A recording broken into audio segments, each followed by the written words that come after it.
시청자 여러분 안녕하십니까? VOA 뉴스투데이 시작합니다. 미국 정부가 1월을 노예와 인신매매 방지의 달로 기념하는 가운데 국무부 고위관리가 북한 정권의 인신매매 관여에 우려를 나타냈습니다. 북한 정권이 주민들에게 나라 안팎에서 노동을 강요하는 것은 인신매매에 해당한다는 지적입니다. 첫 소식 김영교 기자가 보도합니다. 존 리치먼드 미국 국무부 인신매매 감시 퇴치 담당 대사는 14일 워싱턴의 헤리티지 재단이 온라인으로 개최한 화상 토론회에서 여러 국가의 인신매매 개입에 우려를 나타냈습니다. 특히 국가가 정책적으로 인신매매를 주도하거나 좌시하는 행태를 보이는 10개 나라에 북한도 포함된다고 말했습니다. The Secretary of State found that 10 countries had a policy or pattern of trafficking. Some of those listings may be obvious. North Korea forcing its citizens to work in countries around the world or continues to make headlines.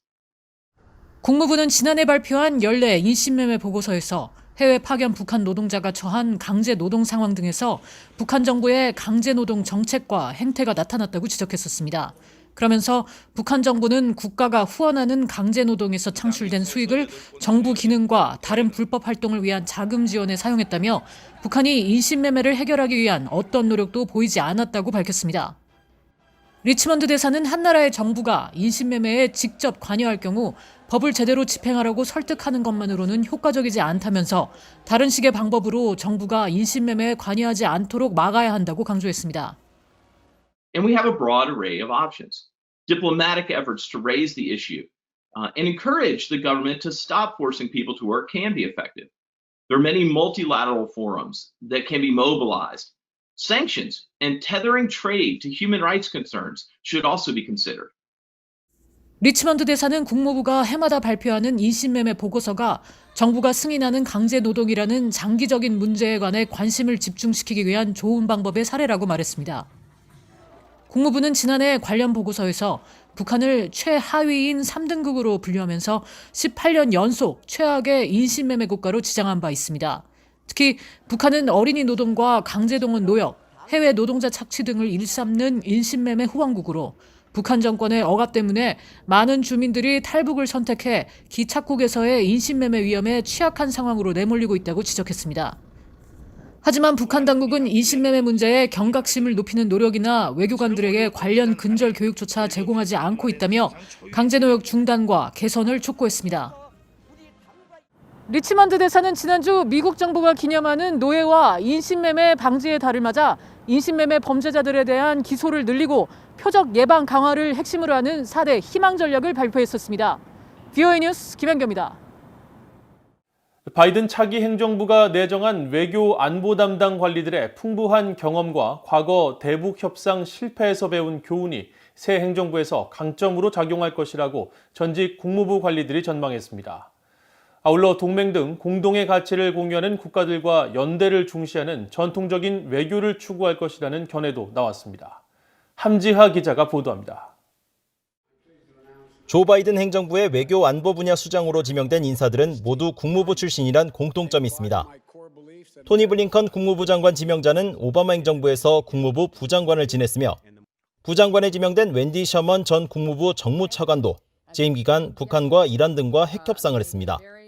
또 윌리엄 번스 CIA 국장 지명자와 제이크 설리번 백악관 국가안보 보좌관, 커트 캠벨 국가안보회의 아시아 담당 조정관 내정자도 모두 국무부에서 고위직을 지냈습니다.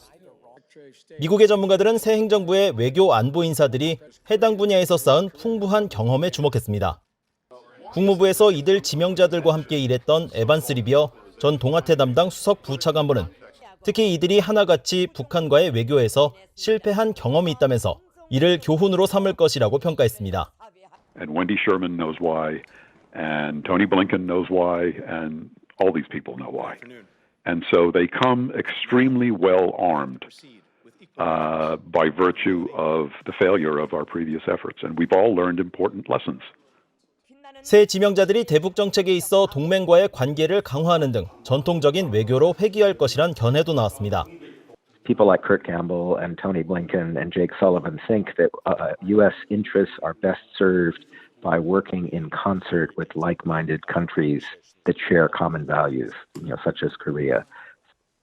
블링컨 지명자의 부장관 시절을 포함해 35년간 국무부에 근무했던 토마스 컨트리맨 전 국제안보 비확산 담당 차관보는 이번 인선에 대해 바이든 당선인이 정부 경험이 있는 올스타 팀을 고른 것이라며 이들은 미국의 이익에 대해 분명한 시각을 갖고 있다고 평가했습니다. I expect this team to reflect President-elect Biden's priority in rebuilding alliances, in supporting democratic governments and human rights around the world, and in confronting as necessary the authoritarian regimes of the world. 컨트리맨 전 차관보는 이들 지명자가 북한 문제를 한순간에 풀 것으로 예상하진 않는다면서도 김정은 위원장과 개인적 외교를 하며 실무진들의 의견을 경청하지 않았던 트럼프 행정부와 달리 바이든 행정부에선 이들 지명자들에게 더 많은 신뢰가 주어질 것이라고 내다봤습니다. BOE 뉴스 함지아입니다. 미국의 민간 연구단체가 세계의 위협을 평가한 보고서에서 북핵 고도화 등에 따른 한반도 긴장 격화를 올해 최고의 위험으로 꼽았습니다. 워싱턴의 민간단체인 미 외교협회 CFR 산하 예방적 행동센터는 14일 발표한 2021 예방 우선과제 설문조사 보고서에서 전 세계 위협 가운데 가장 위협이 높은 1등급의 북한의 핵과 탄도미사일 고도화에 따른 한반도 긴장 격화를 포함시켰습니다. 보고서는 특히 북한과 관련해 급변사태 발발 가능성과 미국 국익에 미치는 파급 효과 부분에서 각각 최고 단계인 높음을 부여했습니다. 가장 높은 위험군인 1등급 가운데 급변사태 발발 가능성과 파급 효과가 모두 최고 단계인 높음으로 분류된 건 북한 문제가 유일합니다. 보고서는 그러면서 북한 핵 프로그램이 제기하는 위험이 2019년과 2020년 최고 위협이었던 미국 주요 기관 시설에 대한 사이버 공격 위협을 능가한다고 분석했습니다. 차기 바이든 행정부는 인도태평양 내 중국 부상을 제어하고 지역 균형을 위해서 동맹국, 파트너 국가 간의 협력을 강화해야 한다고 백악관 국가안보회의 인도태평양 조정관에 내정된 커트 캠벨 전 국무부 동아태 차관보가 말했습니다. 캠벨 전 차관보는 인선 발표 전날인 지난 12일 외교 전문지 포린 어페어스의 기고문에서 흔들린 아시아 질서와 균형을 바로잡기 위해서는 미국과 민주주의 동맹국 간 연합이 필요하다며 이를 위해 구체적인 접근법이 필요하다고 강조했습니다. 특히 무역과 기술, 공급망 분야에서 G7 국가의 한국과 호주, 인도를 포함한 영국의 D10 구상안이 현실적이며 군사 분야에서는 호주와 인도, 일본, 미국이 참여한 쿼드를 확대해 대중 군사적 억지에 초점을 맞추는 방안을 제시했습니다. 한편 백악관 관리를 지낸 찰스 쿱찬 조지타운대 교수도 언론기고에서 바이든 차기 행정부는 미중 경쟁을 두려워하는 동맹국이 지지할 수 있는 전략적 목표가 필요하다며 동맹국과 인권 옹호 문제에서도 한 목소리를 내야 한다고 말했습니다. 미국 하원의 미주 한인의 날을 기념하는 결의안이 발의됐습니다.